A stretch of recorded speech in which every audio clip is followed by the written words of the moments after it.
welcome to Sam's on Wrestling. I am Elder Sam and I'm joined by Baby Sam. Lovely to see you all today. And this is our Power Ranking series, that series where we take a wrestler, a female wrestler or a tag team wrestler and we give them a score out of 10 in 10. Why is everyone looking at us weird? I know we can't actually see you through the camera, but why are you looking at us weird? My eyes are up here, guys. I mean, what's going on? Why are we looking at us weird? What do you mean? What's the problem? Sometimes I feel like people just look through me. You know? I know. They don't really actually look into my eyes. It's always like they can't see me. I always don't like not being seen. No. I don't feel very seen. It just, when you say that, it just triggers that sound. Hello, we're actually here. You can see us. Merry Christmas. We are on, I think, day 4, 24, 5, 6, 7. It's day 5, I think. I've lost track. It's Christmas. You don't lose track at Christmas. Oh, we all do. It's our power ranking at Christmas. Last year we did Del Rio. We got you run over. Yes, I'd rather have been run over than rank him. And we're going to do John Cena, probably our biggest ever power ranking video in terms of star power. If you are not familiar with our power ranking videos, please go check out our other ones. What we do is we take a wrestler, a female wrestler, or a tag team wrestler, and we give them a score out of 10 in 10 different wrestling categories. We then combine the scores together to give them an overall score out of 200, and then place them on our numerous leaderboards. And today, we are looking, because he's just finished, maybe, you never know with someone in wrestling. You never do. You never might know. Terry Funk it. He might Terry Funk it, but let's just assume he's telling the truth. We're going to power rank John Cena, who just finished a couple of weeks ago. We're going to can't see him and find out where one of the greatest lands. Probably the greatest wrestler we've ever had, maybe on here. Maybe Brett. Someone would argue, but I wouldn't. You wouldn't. Let's see where John Cena is going to land. I thought a good Christmas one, yeah? Yeah. Yeah? You had a good Christmas so far? I have indeed. It's been very festive, very nice. It's been lovely. It's always nice to see you at Christmas. Make you work over the Christmas period. I never get a day off. Whip you with a chain. Like a chain gang, John Cena reference. Oh, he's on fire today. That's Kane. That is Kane. We did Kane. Not yet. We haven't done Kane. No, I said we nearly did Kane. We nearly did Kane because he was something. We might do Kane next year. Yes. Someone else then retired and we kind of got in the way. Yeah. Thank you. Don't forget to like, share and subscribe to the channel. Check out everyone at the Wrestling Mania Network and let's find out where the man that you can't see. I hate this, by the way. Well, he didn't actually want to do it, did he? I think this is stupid. It was the thing that he randomly started doing in live shows and it kept on. One day we're going to do the top 10 worst catchphrases and this might be very close. I don't know if it'll make it, but it's very close to making it. Let's find out where he goes on our power rankings. This is going to be so interesting because remember, we're not talking about who's the greatest of all time. We're looking at who's the greatest overall talent of all time. So there are some people who are like brilliant, but you look at some facets of them. Take a Rey Mysterio. When we do Rey Mysterio, his heel will be really low and that will plummet his score. So it'd be so interesting to see how you go about this because this is the person of your entire childhood. Yes. Whereas I was watching just before Cena debuted, so I wasn't manipulated by the childhoodness. But by the time you came in, Super Cena was getting booed. So I'm really intrigued. I had the full cycle of Cena because I loved him as a kid. He was like my hero, like not quite Jeff Hardy, but right up there. And then so I loved him, and then after a few years, especially when Punk emerged and I started to get older, I was like, oh no, Cena's actually terrible. Punk's my guy, and then I really disliked him for a while, as a lot of people did. Like didn't hate him like at the same level as other people, but I didn't want him to be champion all the time. It got sick boring. of him. I stopped watching because of him. Exactly. Yeah. And then he turned me around in 2016, and I've loved him from there mainly. I was going to say I actually think he got a bit of a raw deal. I said 2013 he turned me around. To be honest, because I actually thought he was doing great matches from 2013. I think his match with Bryan at SummerSlam. But we're going to talk about those matches now. How do you judge wrestling ability, Sam? It's a really tough one. How do you go about this one? I could go much lower or much higher. I've had 4 numbers for this. Really? I've had 4 numbers. In my opinion, the fairest score I can give is 8. In my opinion, the fairest score I'd give is 7. Really? Yeah. Oh, but Sam, when I know what you're going to say, some of his classics, he's got great partners. Agreed. However, Sam, that is not just AJ or Punk or Bryan or whoever carrying Can you name me a match where someone is less ability than Cena that has put on what you would regard as like a 5-star classic? I'm not saying 5-star classic, but look at the match you had with Carly. No. I knew Carly was going to come out of mouth. Umaga, I think, is better than Cena. Really? Yeah. Well, possibly, but similar level. But that's why I struggle so much. Okay, I'll give you US Open champ. I'm not saying these are 5-star. Oh, these were brilliant. 5-star. Barrett, he got a great match out of Barrett. Zack Ryder, he got a great match out of him. I struggle so much because, let's be honest, we did John Cena's best ever matches as a brackets. And we had 32 matches, and we sat there and went, Jesus Christ, there are some unbelievable matches here. When you've got 32 matches as someone's best, you know they've got a series of great matches. But you realise by like 2, most of them were from like 2010 onwards. There was very little in that early series, and that's where most people would have seen Cena, and quite frankly, he couldn't work. There's a reason people go, oh, he was Super Cena. That's because he couldn't wrestle. Not really. Like, his matches with Triple H, Shawn Michaels, Kurt Angle, Jericho, Christian, the reason he was getting booed was because they were better than him, and he was getting pushed to the moon. But then, out of nowhere, he learned to wrestle. Yeah. And you're like, when did it happen? When did he just go, oh, by the way, lads, I do Code Reds now? Yeah, that's right, the game of thing. I don't know, because it was the US Open Challenge mainly, but then he did have some great matches early 2010s as well.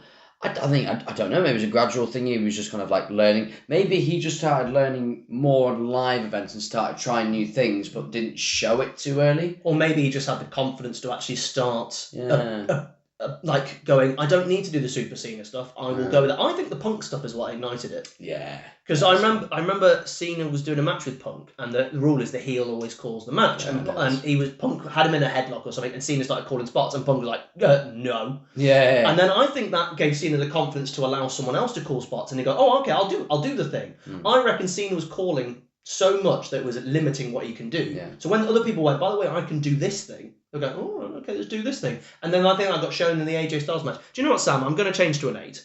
I agree. I don't think we'd go any higher. No. Because he's not... If he can't get a good match out of rubbish people, I think. Well, also, he's a man that was at one time unanimous with the chant, you can't wrestle. So. Yeah, so you cannot give someone a you can't wrestle. That's probably why I gave him a 7. So I'll go with an 8. I'll go with an 8.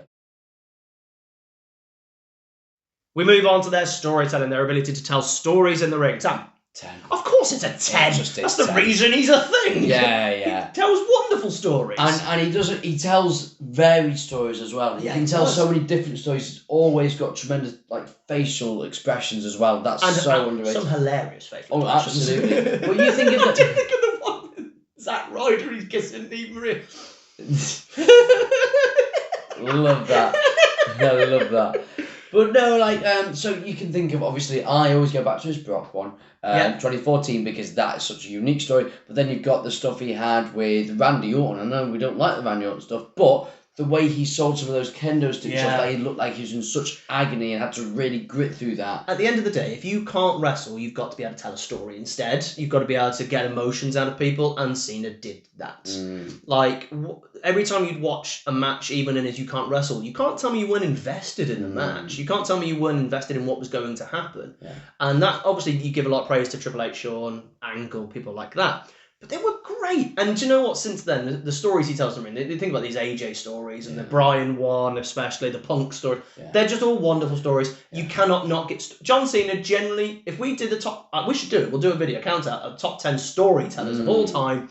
I'd find it very hard that Cena wouldn't necessarily be my number 1. No, I think he is one of the genuine smartest wrestlers of all time. Agreed. Because he studied, you hear stories before a show, all the boys gather around the ring and just talking and messing about, and he'd be off somewhere. He'd either be writing his promo or writing his raps or something, whatever. He was so laser focused.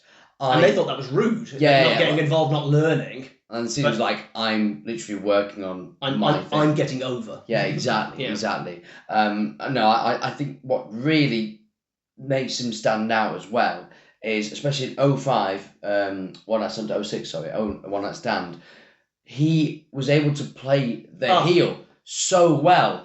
And Van Dam was getting no heat. No one cared about Van Dam. Yeah. Van Dam got nothing. It was all about Cena. Yeah. There could have been anyone. Yeah. He could have been having a match with Balls Mahoney. Yeah. And it would have been the same reaction. Yes. And the fact that he did that when he was so young, because maybe Money in the Bank, he did the similar thing, which was great, but he'd matured a bit. He did that so young when he couldn't really wrestle, as you said. He could not. But he still could do that back then. And had a good match, I point out as well. He had no choice but to have a good match.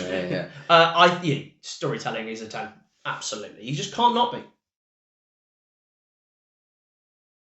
Promo ability, their ability to talk. Sam? 10. He's also a 10 promo. Now, there are times when I can understand people not liking the promo that he does. I think back to his Super Cena stuff, and it was a bit more PG. That stuff's probably rubbish. However, literally there is very few people since 2002 that I think can cut as good a promo as John Cena. I could probably name about 3 top of my head who probably can rival him for a promo. His promos are phenomenal. They are main event. He doesn't need to wrestle because he can talk. Yeah. His talking is brilliant. He can get across so many emotions. He does need to say nice speech a little bit less. Yeah. It's a fine speech. Yeah. You don't need to say that, Cena. That's when you know you've cut a good promo on him. Yeah. He says that, but then he destroys you. Yeah. But that was the thing. His destroyance wasn't like The Rock's destroyance. It was almost like are you going to come back from this? I'm trying to give you a kick up the arse here. Yeah. In comparison to when The Rock does it, he's just trying to get himself over. Yeah. Like, he destroyed Roman. I thought it was the best thing that happened to Roman, and he destroyed Austin Theory, and nothing happened. And because Theory didn't do the work.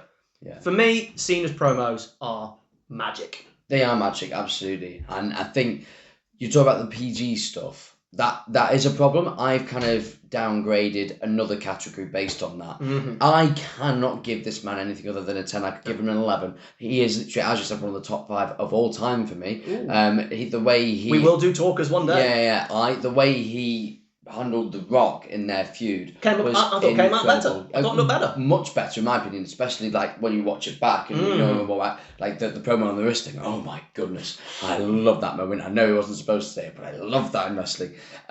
He is fantastic. You can go toe to toe with anyone, any era at all. Incredible. Yeah, 10. We move on to their look and how they are portrayed. I struggle with this one, Sam, because I struggled to find any images of him that I could use to potentially comment on his look. So I am struggling. No, I've gone 10. I went 8. Okay. Because physique-wise, unbelievable. And that's where you mark. If it was just that, if he came to the ring and everything was the same, I'd give it a 10 for look. The Fruity Pebbles thing is real. I know. And I can't get away from it. As much as it's a merchandise machine and worked and made him a lot of money, I always thought he looked a bit silly.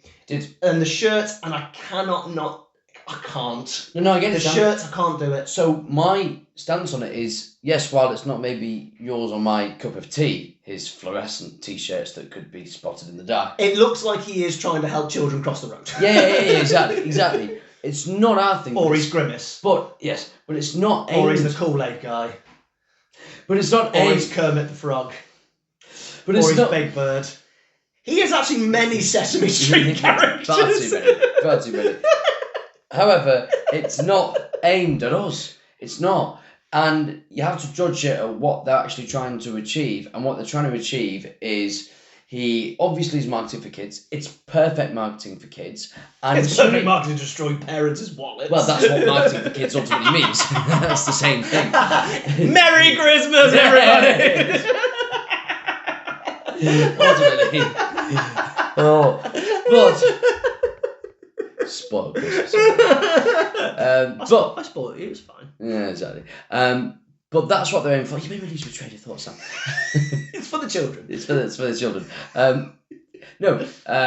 It's very unique, is what I was about to say. It's unlike anything that's ever been done before. And the character, it fits perfectly because he doesn't care that you adults don't like how he dresses. He dresses how he wants. He goes for his audiences, and he's not worried about what you think he looks like. So he shouldn't look cool. That character shouldn't need to look cool because that's not what he stands for. He's not trying to impress you guys. He's dressing up in these colours because the kids that look up to him like it. And he doesn't care about people who don't think it looks cool. That's his character. He was such a geeky, nerdy character with these. He actually got a brand deal with Fruity Pebbles. Yeah, which is genius. Like, the man is a marketing genius. He is a genius. I still am not going to give it higher than an 8. I know. However, it is, I will say, one of the most iconic looks in wrestling. I agree. So, I think I would have hated it as a kid, though. Oh, you weren't a normal child. I'm not. You're the cynical child. I'm not a normal adult. No, you're a 40-year-old in an 8-year-old's body. I'm not even 40. How dare you? No, I said you're a 40-year-old mentally in an 8-year-old's body. I was a great child. Who says that? I was really good. I was playing pool at 11 years old in other pubs beating people. Yeah, exactly. So you weren't John Cena's target audience, were you? You'd only just debuted. There you go. We move on to the entrance, Sam. and that's why I'm giving it an 8. You just described why I'm giving it an 8. Because again, it should be a 10 for me. I hate it so much. Oh, I hate it so much. I know. It reminds me of Bane. It reminds me of rubbish wrestling. It reminds me of being bored and sick of it, hearing that beginning bit and then, Has it not done the U-turn on you though, Sam? No, I hate it. I still hate it now. Really? I genuinely hate his song. Wow. I really do hate his song. I've gone 10. It's one of the most iconic themes in wrestling. And I agree. I hate it. But it's brilliant. I prefer Doctor of Thugonomics, to be honest. No, of course you did. Well, I mean, you could probably I was cool, you see. Well, you just did this. Don't ever tell me you're cool and do this. He did. He was doing No, I know that he did And it. he did that one too. Oh, well done. Right. Anyway. No, I think it was very, very iconic. It suits his character perfectly. He sings it himself, or raps it, which I like. It's a little. They didn't just get Hayes to do it. No. He did the Big Show song, and I had no idea. I thought the Big Show did his own song, but it wasn't. Everyone thinks that, but it's not. No, and I was like, all right, maybe you should do something. Can you imagine him doing it? Like, him doing John Cena. My time is now. You can't see me.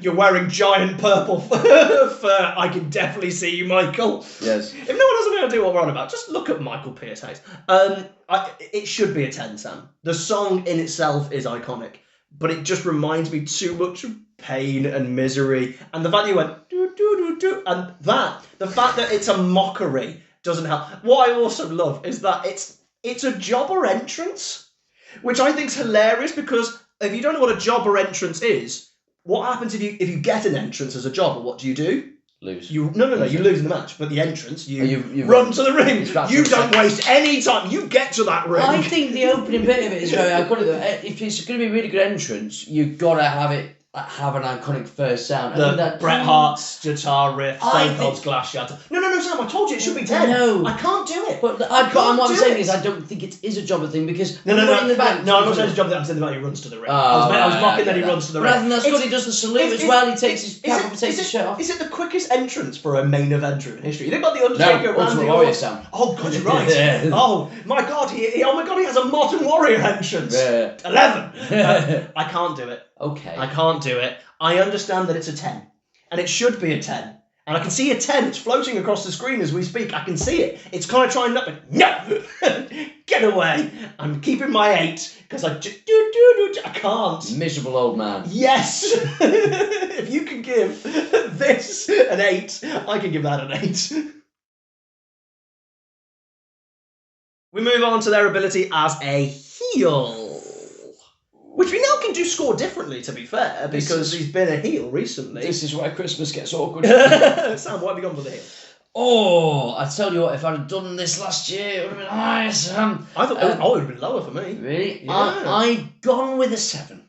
Oh, how think interesting. I've that's gone fair. 8. I've gone higher. I don't think... Right, his heel work this year, and we'll talk about his past heel work. Yeah. It should be mentioned. Yes, it should. The heel work this year went in different stages to me. I think he started to get the hang By the of way, it. we are going to do a round table on John Cena's year. Yeah. And we will also fantasy book what we would have done in January. Don't worry. It's coming. Yeah. So I won't get on too much to that stuff. I'm more talking about his performance as a heel. Mm-hmm. It went in parts. At the start, it was really samey. Mm-hmm. And I didn't really like it. Mainly the build to Mania. He had a good promo with Cody, but that was just him being more Cena and forgetting about the heel stuff when it was actually good. Yeah. Then he started, I think the turning point was at his little pipe bomb thing on Punk. Yeah. He started being a little Randy? more, I don't care what I'm going to say. I don't think the Randy stuff was that good. Oh, I thought it was more like... better than Cody's. No, but I liked that I'm going to let loose and say whatever I want and what I actually think Cena, rather than the I hate you people Cena. And I think he started to get the hang of it as they just turned him face again. Yeah, here's the problem I have. We'll talk about... I don't want to go into too detail on this, because obviously we're going to do literally multiple videos on it. I don't blame Cena, I blame what he was given. No, I get... Because I thought his performance as the heel was excellent. I thought it was world class. I just thought what he was doing... Like, him doing the whole I hate you people makes no sense. And you can't tell me that's what Cena came up with, because it's just not true. Especially after the Rock thing. But I think if Cena didn't want to do that, he wouldn't have done. You know what I mean? Nah, Cena... I think Cena company man to me. I buy that Cena would just do what's handed to him. I really do. I just think he's always been that way. And I think Cena has to go... we have to just mention, though, that his heel work is the reason he is where he is now. His stuff from 2002 to the end of 2003 is all heel and it's all brilliant, and it got him from nearly being released in the November cuts to WWE championship match in April. That's how quickly it happened from nearly... name anybody else who nearly got released, we're literally talking pink slips coming, to having a WWE championship match 6 months later. There's no one in history. There's just nobody. No. But he got hired about 6 months before. He got hired. I was going to say, for me, Cena's heel stuff is brilliant. I think what is given to him is the problem. His presentation is always going to be the issue, but I think his microphone stuff is great. I thought his in-ring work was fine as a heel. I think he was. It's hard to judge because he's past his prime now anyway. Yeah, exactly. And it's very slow. It was very Randy Orton, wasn't it? I think that was very him trying to be a heel rather than going, I'll just wrestle as a heel. Yeah, I think that's what it was. Saw so it I do have to bring it down as well because of the wrestling. It's a tough one. We move on to their work as a babyface, which is what John Cena has mainly been. Sam? I've gone 8 for this one. I've gone 9. Essentially, we've gone one higher than each other. Yeah. This is where the PG stuff comes down for me. That's how I went from 10 to 9. Yeah. Because I think he is the ultimate babyface who is a number one in the company. Yeah. Because you can't be the ultimate babyface but be the number one in the company. You can't be underdog anymore. It's like the Punk promo. You are the New York Yankees. Yeah, exactly. So I was like, I thought he played the number one babyface excellently without it feeling like he was a vulnerable person. No. But I dropped it down from a 10 because I think he's a 10 out of 10 babyface because of the PG Super Cena stuff. Yes, when he's at his best, he's a 10 out of 10 babyface. Yeah. Absolutely. He's always like the... like a really bad ringtone. But when he's at his prime as a babyface, he is one of the best babyfaces. He's like Captain America. That's what I always like him. I think that's a great example. Unflappable, committed to his principles until The Rock offers him money. And then The Rock doesn't turn up, so it doesn't even matter about the principles. Forget about that. But the stuff that I grew up with in 2010, the promos he got on Sheamus, where he's taking his pale, like, it's funny, but Jesus, it's only funny because it's bad. Well, as I said, I stopped watching wrestling. Yeah. And I can't give him a 10 if it's made me stop watching wrestling. And also, as a face character, this isn't entirely his fault, but it's part of the presentation of his face character, because he won so much. He did win a lot. It was like, as a face character, you didn't have that many reasons to like him. I know this comes on to booking a little bit, so I'm trying to make it a bit too much. There's so much to talk about, though, and also, you can analyse. Can we talk about, as a babyface character, some of the stuff he did as well? He tied Batista's ankles to a ring post and wouldn't let him up as a babyface, so he won a last man standing match. The Vicky Guerrero and Dolph Ziggler stuff as well, Vicky Guerrero like that. And I know it's the time's the time. But, Zack Ryder and Eve. Yeah, exactly. Is the one yeah. That's also one as well. There's plenty of examples where he's a questionable babyface. He's a questionable babyface. Yeah. I'm still going to stick with 9 because I think to be questionable over 20 years of being a babyface, I think is quite commendable. No, I get it. It's the PG stuff, and like for a time, babyface Cena was insufferable. People stopped watching. As were all babyfaces, though. No, I get it. But he was the number one. And I've given him enough 10s, quite frankly. You've Ty Dillinger all over this. I really have. Gimmick and or personality, Sam? Should be a 10, but I give him a 9. I have given him 10. Yeah, I'm still going off of the character in terms of the fact that sometimes it wasn't flexible enough. Oh, that's strength could be his weakness. Oh, that's very good. The attitude it wouldn't ever change, and I think if he'd gone a little when closer, it did change, he was excellent. Yeah, exactly. Punk and RBD. If he flirted with the dark side a little bit more and had a little bit more complexity, then it would be 10. But at points, it was the same character year on year and year and year and year, and would it really change? The character itself is great, but it didn't have enough flexibility for me. Yeah, you make such a wonderfully crafted and eloquent point. It's amazing that you're the one being educated. And losing and being thrashed and lost. You always have to bring me down. Sam versus Sam. Just always have season 1. Just take me down a peg or two. I'm actually the loser of Sam. And you can never win prediction videos. But you make a valid point. I'm actually going to agree.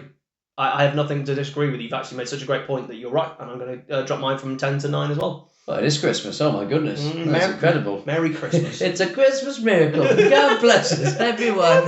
Tiny Tim. Tiny Tim is such a John Cena character. He really is. He would have a big headband, wouldn't he? Even though his family are poor. And he was green. His family are really poor, but he'd still make them buy the wristbands and the cap and all that. What we're saying is one of our favourite Christmas movie it might be The Muppets Christmas Carol.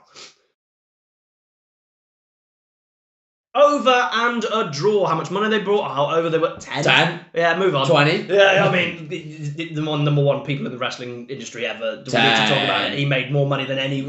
I think only Stone Cold has made more money than him, and John Cena's done it for 20 years, so he must have made more money in the end. So 10.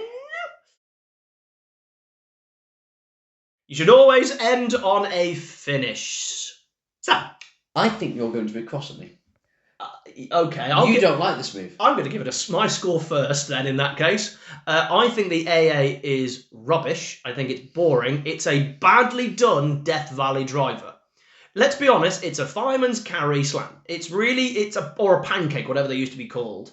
The STF is badly done as well. It's a finisher. Counts. For counting that match. You've got to count it. You've got to count all the finishers. He is one of the worst STFs because he never locks it in. Here, this is always the loosest. What's he doing there? Because the whole point is to break the leg. When everyone else does it on him, they do it so much better. They get embarrassed. Yeah. I've gone for a 5, Sam. Ooh. The AA. Not only can I just point out another thing as well. I know this is. I'm not taking many points off this. When was the last time the AA finished a match? I know. It's just a really bad Death Valley driver. And when you've got people like Samoa Joe doing incredible Death Valley drivers on other shows and stuff, it's not good. It's literally... the only good thing about it is it gets some height. And he only did it because it was an anti-Brock move. And it was when he was feuding with Brock. It's bad. I don't like it. This will drop Cena massively down, sadly, in his overall score. But I hate his finish and I hate his STF. 5. So you won't like me. I'm going to take a point off because remember the SDF exists. And that I can't ignore that. I gave it a 9, Sam. Are you taking a point off from 9 to 8 or I'm 10? going 9 to 8. Okay. Right. I knew you would go higher because you fundamentally don't get wrestling. But tell me why the FU, which is a much better name than Attitude Adjustment, which they had to call it an AA because that just sounds better than Attitude Adjustment. Far too is a 9 technically, 8 with the STF. I'll explain exactly why, Sam. It is a very simple move, which is actually what you want for your number one. What a way to start! This is why it's a 9. It's really simple. Do I have the floor, or do I have the floor? Go and cook. Thank you. We burn the house down. It's simplicity. You want simplicity in a main eventer's move, which RKO, I'm not saying it's as good. RKO, stunner, leg drop, whatever. It's simple. It's quick. Yeah. Being quick is good. There's a lot of ways you can get into it now. I love his way that he can kind of rolls through. That's what my next sentence. That's gorgeous. That is brilliant. And we did it to The Rock at Mania, the pop when he gets it, and also back to his storytelling. He always sells it like he's pushing, even if he might not be. He's probably strong. Not. He's super strong. That's music his brain. It can be countered into many things as well. It's a really good finishing move. It got over because back in the day it would just go and win matches. If it Cena wins, Lolly, they just hit one and do it. But it's one of the most iconic moves. It's easily replicable as well. So when people back to he is simple. Yes. Merry Christmas. Look, I'll trip over one word. 2 minutes ago, you were saying I made a really well-rounded point. I've had too many Baileys. Creepy uncle in the corner. Am I the creepy uncle? Creepy drunk uncle at Christmas, that's what you are. I'll give you the creepy. With your conspiracy theories. I don't have any nieces. Weird statement to say with such authority. I actually do have a niece, sorry. Wow, okay. Well, anyway, back to the tangent. Merry Christmas, everyone! It's a bloody good move, and because he's really strong, he can do it to massive men as well, which is really impressive. He picked up Edge in the Big Show at the same time, which is amazing. I'm annoyed he didn't do the move to them, though. I'm annoyed. Who's in the meeting saying, Edge, you want to take that? Is Edge taking that? Edge mainly will take it. Edge, if it was no way out, he wouldn't. But I'd go up to Edge and go, Edge. No, he wouldn't. Edge. How much to the man retired from neck issues 2 years later. I'm still counting, Edge. Come on, how much? He would be in 2D shape. I need to bankroll this. Tony Khan, can I have some more money? No. Saudis. TKO. Oh wait, they're in debt. Somebody. It's a 5. He's gone with an 8. We go to our overall score. Sam, what have you scored Johnny Cena? Probably my highest score ever, 91. Oh, I think that might be your highest score. I'm gone 85. Finisher probably just made the decipher, which means John Cena has got an overall score of 176.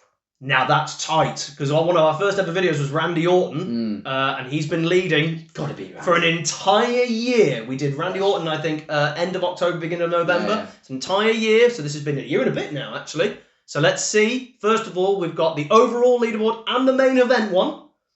He has gone to top spot on both leaderboards. John Cena, Merry Christmas everyone, is now number 1 on the main event leaderboard. He's a main event character, I think. Yeah. And he's number 1 overall. He's beaten Randy by 8 whole points. 4 each, essentially. John Cena is now currently holding top spot as a number 1. What a way to kick off the brand new year for 2026. We're going in with the number 1. Sam, what do you think? What is he number 1 for everyone we've seen? Absolutely, that will take some beating. It's going to take some. That's We're going to have to hit some. We're going to have to see some big hitters. But obviously, we like to mess around with Steven Richards and do some domino. Sure. Because they're way more fun to analyse.